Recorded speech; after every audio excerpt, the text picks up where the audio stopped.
Hello students, आप सभी का स्वागत है क्वांटम मैकेनिक्स की लेक्चर सीरीज में। पिछले लेक्चर में हमने प्रकाश विद्युत प्रभाव के बारे में पढ़ा था। प्रकाश विद्युत प्रभाव ने विद्युत चुंबकीय विकिरणों की कण प्रकृति की व्याख्या की थी। आज के व्याख्यान में हम कॉम्पटन प्रभाव के बारे में पढ़ेंगे। कॉम्पटन प्रभाव क्या होता है और ये विद्युत चुंबकीय विकिरण के किस गुण की व्याख्या करता है और इस प्रयोग है उसके क्या प्रायोगिक परिणाम थे और ये क्लासिकल फिजिक्स है वो इसको एक्सप्लेन क्यों नहीं कर पाई और कॉम्पटन ने इसकी क्या व्याख्या दी थी, उसके बारे में हम पढ़ते हैं। तो शुरुआत करते हैं अपन कॉम्पटन प्रभाव।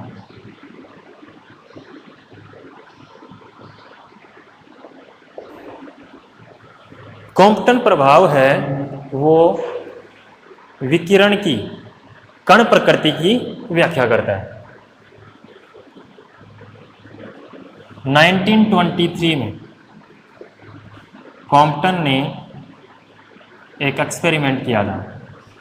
उस एक्सपेरिमेंट का नाम क्या है? कॉम्पटन प्रयोग।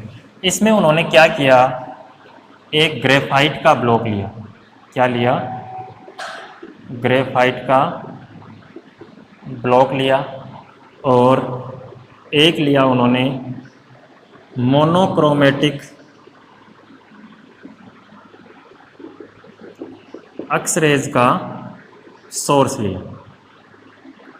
मोनोक्रोमेटिक का मतलब है एक वर्णी। एक वर्णी का मतलब है इसमें एक पर्टिकुलर वेवलेंथ लैम्डा है। इसमें ऐसा नहीं है कि जो वेवलेंथ है उनका मिश्रण हो, इसमें एक निश्चित तरंगदैर्ध्य इसमें होती है। ऐसी एक्सरेज को हम कहते हैं मोनोक्रोमेटिक एक्सरेज। ये जो एक्सरे हैं वो गिरती हैं किस पे? ग्रेफाइट के ब्लॉक पे। अब यहाँ से ग्रेफाइट के ब्लॉक पे गिरने के बाद कुछ विकिरणें हैं वो बिना स्कैटर हुए, विकिरणित हुए सीधी निकल जाती हैं और बाकी जो विकिरण है वो क्या हो जाती हैं? प्रकीर्णित हो जाती हैं। क्या हो जाती हैं? प्रकीर्णित हो जाती हैं। तो इन प्रकीर्णित विकिरणों को कलेक्ट करने के लिए हमारे पास क्या है? एक डिटेक्टर लगा हुआ है। क्या लगा हुआ है? डिटेक्टर लगा हुआ है। ये डिटेक्टर क्या करता है? प्रकीर्णित एक्स किरणों को ऑब्जर्व कर लेता है, रिकॉर्ड कर लेता है। तो यहाँ से जो प्रकीर्णित तरंग है, जो विकिरण है वो इस पे गिरेगी और ये जो अपना डिटेक्टर है वो क्या है? अपना मूवेबल है। इस डिटेक्टर को हम क्या कर सकते हैं? ऐसे इसके अलोंग चला सकते हैं, इस पथ के अलोंग। तो उससे हमें क्या फायदा होगा? हम विभिन्न कोणों पर जो एक्सरे इस डिटेक्टर पे गिर रही हैं उनको हम रिकॉर्ड कर पाएंगे। ये था कॉम्पटन का प्रयोग। इस प्रयोग में कॉम्पटन ने क्या देखा? कॉम्पटन ने देखा कि यहाँ पे हमने एक वर्णी एक्स किरण है वो इस पे आपतित करवाई है, लेकिन जो डिटेक्टर रिकॉर्ड कर रहा है वो क्या कर रहा है? दो एक्स किरणों या दो तरंगदैर्ध्य के संगत वो हमें डिटेक्टर में क्या मिल रही है? पीक मिल रही है। एक लैम्डा है और एक लैम्डा प्राइम है। जहां लैम्डा क्या है? हमारी इंसिडेंट एक्सरे की तरंगदैर्ध्य थी और लैम्डा प्राइम है वो एक एक्स्ट्रा पीक हमें मिल गई। तो उनके जो प्रायोगिक परिणाम थे कॉम्पटन के वो हमें कैसे मिले? वो इस प्रकार से मिलते हैं। इस स्केल एक्सिस पे हमारे पास क्या है? तीव्रता है एक्स किरण की और इस एक्सिस पे हमारी क्या है? तरंगदैर्ध्य। उन्होंने इस थीटा के विभिन्न मानों के लिए ये प्रयोग किया। जब थीटा अपना ये फाई अपना क्या था? जीरो था। क्या था? जीरो था। उस समय उन्होंने क्या देखा? जो उनको डिटेक्टर में स्पेक्ट्रम प्राप्त हुआ एक्सरेज का वो कैसा मिला उनको? इस प्रकार का मिला। यहाँ पे उनको सिर्फ एक ही वेवलेंथ लैम्डा के करस्पॉन्डिंग पीक दिखाई दी।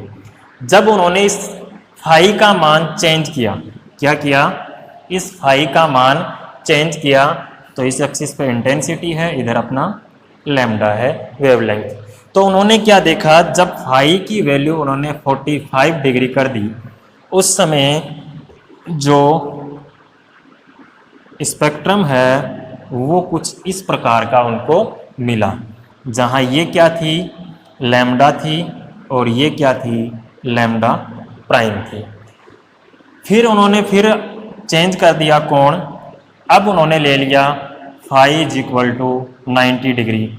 उस केस में इन्होंने देखा अभी भी क्या हो रही है, जो वेवलेंथ हैं वो दो वेवलेंथ के करस्पॉन्डिंग उनको क्या मिल रही है, इंटेंसिटी मिल रही है। और उन्होंने बढ़ाया, फाई क्या कर दिया, 135 डिग्री। उस केस में भी उन्होंने क्या देखा, इस प्रकार से दो अलग अलग वेवलेंथ पे उनको क्या दिखाई दी, पीक दिखाई दी। ये प्रयोग कॉम्पटन ने करके देख लिया। तो इस प्रयोग के जो रिजल्ट थे वो कुछ चौंकाने वाले रिजल्ट थे। कैसे, आपने डाली है एक पर्टिकुलर वेवलेंथ और मिल रही है आपको दो वेवलेंथ, और उन दोनों वेवलेंथ में भी खास बात यह थी कि जो दूसरी वेवलेंथ उनको मिली है उसकी तरंग दैर्ध्य क्या है, पहली की तुलना में ज्यादा है। ये क्या थी, आपकी ज्यादा थी, और सभी के अंदर उनको दो दो वेवलेंथ मिल गई। अब इन दो वेवलेंथ का जो डिफरेंस है उसको हम कहते हैं डेल्टा लैम्डा। ये जो डिफरेंस हमारा क्या कहलाता है, डेल्टा लैम्डा। इस डेल्टा लैम्डा को हम कहते हैं कॉम्पटन शिफ्ट। क्या कहते हैं, कॉम्पटन शिफ्ट, कॉम्पटन विस्थापन। ये कॉम्पटन का प्रयोग था। अब इस प्रयोग को समझते हैं हम कि ये हुआ कैसे। तो पहले हम बात करते हैं क्लासिकल फिजिक्स के फेल्योर की। किसकी बात करते हैं, क्लासिकल फिजिक्स के फेल्योर की। भाई इस प्रयोग को समझाने में क्लासिकल फिजिक्स है वो फेल क्यों हुई।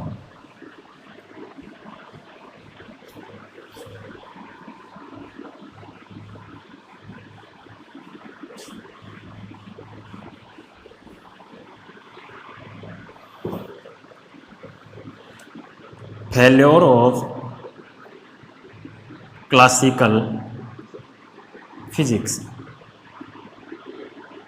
क्या देखते हैं अपन, failure of classical physics. Classical physics के अकॉर्डिंग हमने जो एक्सरे डाली है, क्या डाली है, एक्सरे डाली है, वो क्या है, एक इलेक्ट्रोमैग्नेटिक वेव। क्या है, इलेक्ट्रोमैग्नेटिक वेव। इलेक्ट्रोमैग्नेटिक वेव में क्या होता है, इलेक्ट्रिक फील्ड और मैग्नेटिक फील्ड दोनों होते हैं। ये जब वेव है इलेक्ट्रोमैग्नेटिक वेव, वो जब इस ग्रेफाइट ब्लॉक पे गिरती है। अब आप यहाँ पे एक चीज पूछ सकते हो कि आपने यहाँ ग्रेफाइट ब्लॉक ही क्यों लिया गया। ग्रेफाइट ब्लॉक लेने के पीछे रीजन ये है कि ग्रेफाइट की जो आपने प्रॉपर्टी देखी होंगी उसमें आपको पता है ग्रेफाइट में एक फ्री इलेक्ट्रॉन पाया जाता है, और ये क्या होता है, विद्युत का सुचालक होता है। क्यों होता है, क्योंकि अंदर एक फ्री इलेक्ट्रॉन पाया जाता है। जब ये इलेक्ट्रोमैग्नेटिक वेव है वो इस ग्रेफाइट ब्लॉक के फ्री इलेक्ट्रॉन से क्या करेगी, इंटरेक्ट करेगी। क्या करेगी, इंटरेक्ट करेगी। तो इलेक्ट्रॉन पे क्या है, हमारा आवेशित चार्ज पार्टिकल होता है इलेक्ट्रॉन। ये इलेक्ट्रॉन उस इलेक्ट्रिक फील्ड के साथ क्या करेगा, दोलन करना शुरू कर देगा। जैसे सपोज करो इस इलेक्ट्रॉन जो एक्सरे आपने डाली है, उस एक्सरे का जो ओसिलेशन है इलेक्ट्रिक फील्ड का वो इस टाइप का है। क्या है, इस टाइप का ओसिलेशन है, और ये इसकी फ्रीक्वेंसी है, मान लेते हैं न्यू। तो ये इलेक्ट्रोमैग्नेटिक वेव जब इस इलेक्ट्रॉन से इंटरेक्ट करेगी तो ये क्या है, इसका इलेक्ट्रिक फील्ड। इस इलेक्ट्रिक फील्ड के साथ साथ इलेक्ट्रॉन भी क्या करेगा, दोलन करना शुरू कर देगा।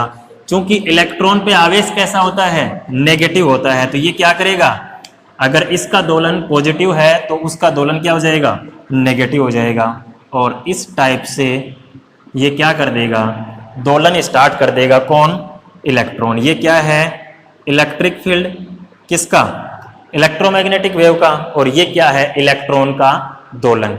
अब देखो, अगर इसकी फ्रिक्वेंसी न्यू है तो इसकी फ्रिक्वेंसी भी क्या रहेगी? न्यू रहेगी, सेम रहेगी। इसका मतलब क्या हुआ? इसका मतलब ये था कि अगर आपने न्यू आवर्ती की अक्स विकिरण इस ग्रेफाइट ब्लॉक पे डाली है तो जो उत्सर्जित विकिरण है वो भी आपकी क्या होनी चाहिए? न्यू आवर्ती की ही होनी चाहिए। और न्यू आवर्ती के करस्पॉन्डिंग अगर वेवलेंथ इसकी लैम्डा है तो यहाँ पे भी इसकी वेवलेंथ क्या होनी चाहिए थी? लैम्डा होनी चाहिए थी। लेकिन क्या ऐसा हुआ? नहीं हुआ। हमने प्रयोग में देखा, हमें क्या मिल रही है?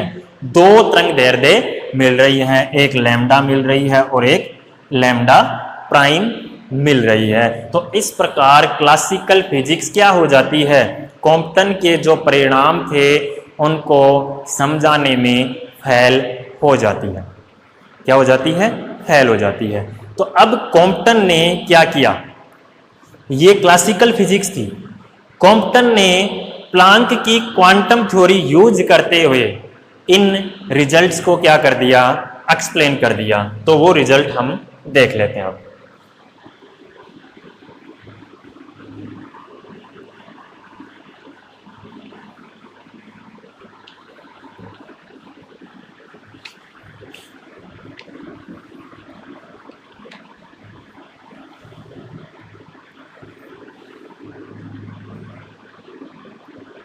कॉम्पटन्स एक्सप्लेनेशन।